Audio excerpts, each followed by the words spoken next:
Mendiant Sidibé, journaliste, vient mettre toute la lumière sur les massacres du 28 septembre 2009.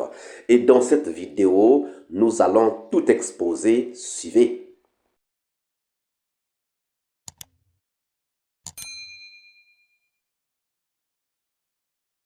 Bonjour, bonsoir, cela dépend de l'heure à laquelle vous regardez cette vidéo. Bienvenue si vous nous découvrez pour une première fois. Ça a toujours été un réel plaisir pour moi de venir devant vos écrans vous exposer les analyses de Soleil d'Afrique. Nous sommes toujours à la recherche de la vérité dans le cadre des massacres du 28 septembre 2009 dont le procès se tient actuellement en Guinée, à Conakry. Et aujourd'hui, nous allons écouter le témoignage de quelqu'un qui vient mettre toute la lumière, qui nous permettra en fait de savoir qu'est-ce qui s'était réellement passé et surtout qui sont les commanditaires de ces massacres ayant fait plusieurs centaines de morts, plusieurs milliers de victimes, et nous écoutons le journaliste Mendiant Sidibé. Écoutez, à la fin, on reviendra pour faire un petit commentaire. Suivez. Euh, ben, ce que je sais, c'est que j'ai reçu, comme je le disais tantôt, sur les antennes de la radio Planète FM, feu honorable Jean-Marie Doré, qui m'a dit que c'était sur les antennes. Malheureusement, les archives n'existent plus puisque la radio a été vendue à mon absence. Elle a été saccagée lorsqu'on a voulu m'arrêter le 17 novembre. Donc, il m'a dit que personnellement, il s'était impliqué pour éviter ces douloureux événements, d'autant plus qu'il s'est personnellement déplacé pour aller voir le capitaine Dadis et qu'il lui a dit, mon fils, ce n'est pas la peine d'empêcher la tenue de ce meeting. À travers ce meeting, vous pouvez rentrer dans l'histoire si vous ne le reprimez pas. Soyez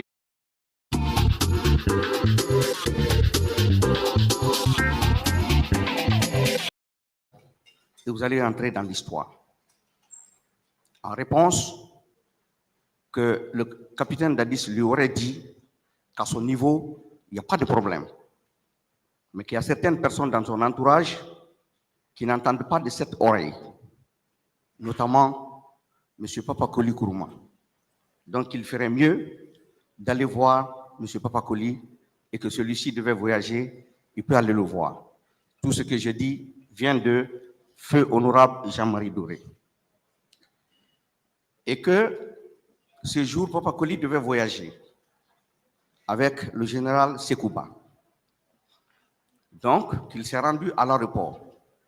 Et quand il arrivait, Papakoli était déjà sur le tarmac, qu'il l'a ailé par son nom, papa, papa, papa, plusieurs fois, et que finalement, il s'est arrêté et il a accepté de lui parler. C'est là-bas qu'il m'a rappelé que le climat n'était pas du tout bon à l'époque entre lui et papa, d'autant plus que papa était son adjoint dans son parti. Mais que c'est lui qui a proposé papa pour être dans un gouvernement d'union nationale. Et que depuis, papa l'a fui. Que donc, difficilement, papa l'a écouté. Et qu'il est venu, il a parlé à papa. Il lui a dit, bon, écoutez, j'ai été voir Dadis. Il a expliqué à papa ce qui s'est passé entre lui et Dadis. Que papa lui a répondu, si vous sortez, on va vous massacrer. Donc,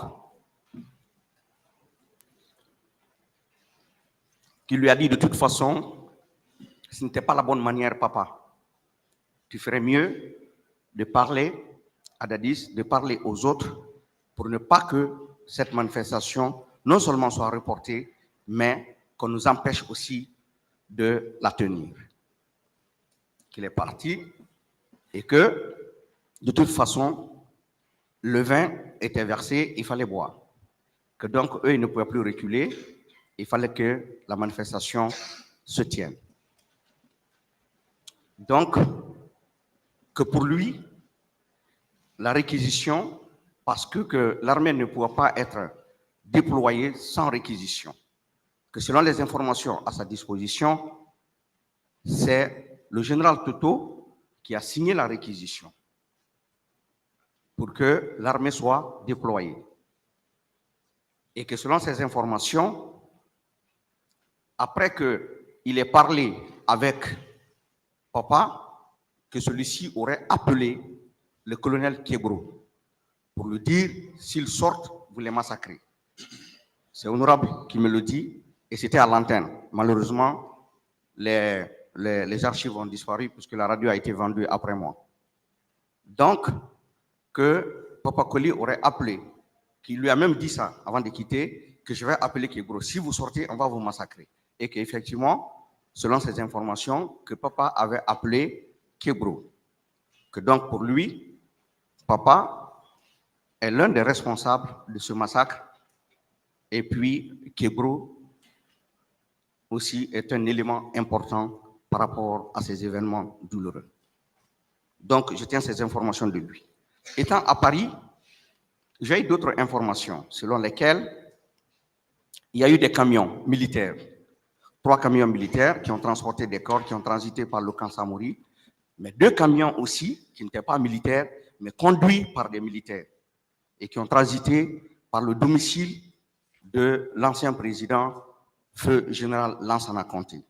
Que ces 2 camions étaient stationnés là-bas et que c'est le contenu de ces 2 camions qui ont été déversés dans une fosse commune à Faban, derrière la piste d'atterrissage.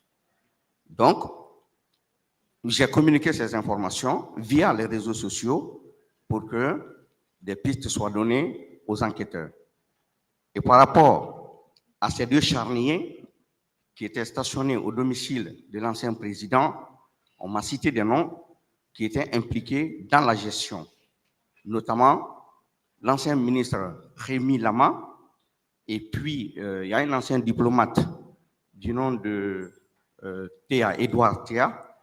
Au moment où je passais l'émission, celui-ci était en poste en Angola. Donc, on m'a dit qu'il faisait partie aussi des personnes qui ont géré ces corps. En plus d'un certain Cheikh Diabaté, qui était à l'époque, au moment des faits, selon ce qu'on m'a dit, au service des renseignements du CNDD. Donc, ce sont eux qui ont géré en toute discrétion ces 2 camions qui étaient stationnés au domicile du général Lansana Conté, qui sont différents des 3 camions militaires. Et qu'il y avait plusieurs fosses communes, mais notamment celle dont on m'a parlé, qui a reçu le contenu de ces 2 camions, c'est bien sûr la fosse commune de Faban.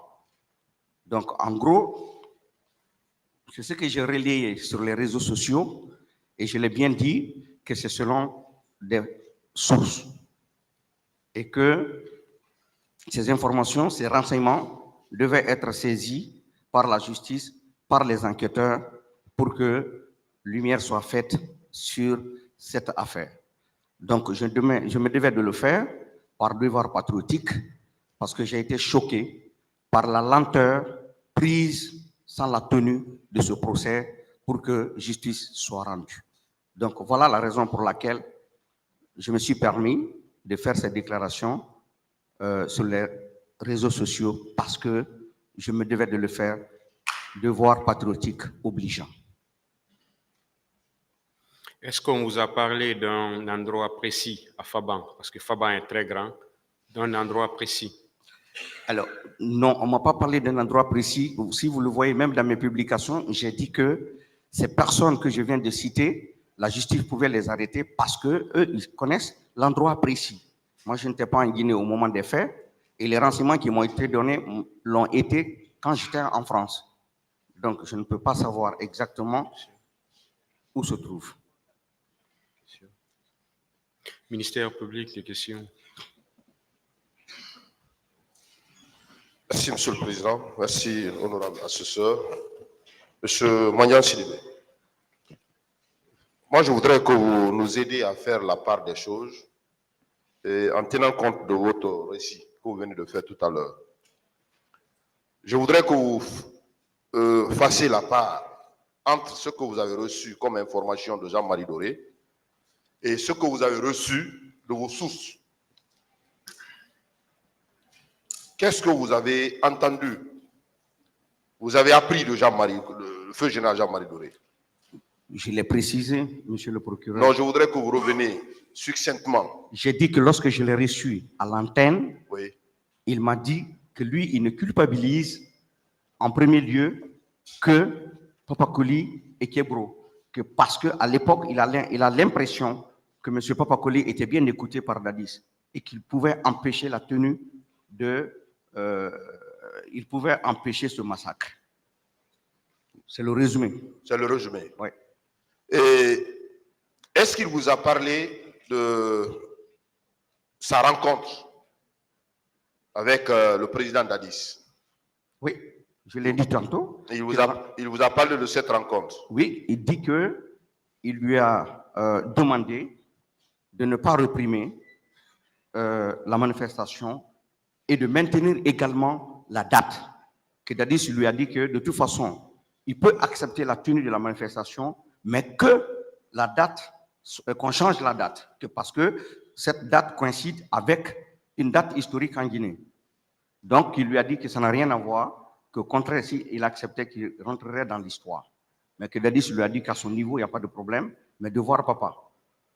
Vous venez d'écouter Mandian Sidibé, journaliste, faire sa déposition devant donc le tribunal pour ce procès des massacres du 28 septembre 2009. Il vient de citer des noms qu'il pense, lui, être ceux qui ont organisé ou ceux qui ont été à l'origine de cette répression sanglante, cette répression criminelle. Alors, chers amis, avant que nous ne puissions passer à notre analyse ce soir, nous voudrions vous laisser réfléchir sur ces noms de Papa Koli, de Tchekboro et les autres noms qu'il a pu citer donc devant la barre.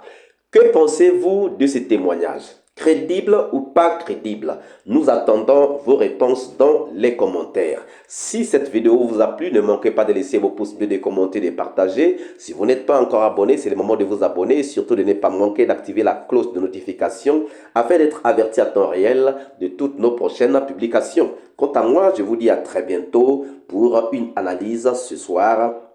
Ciao!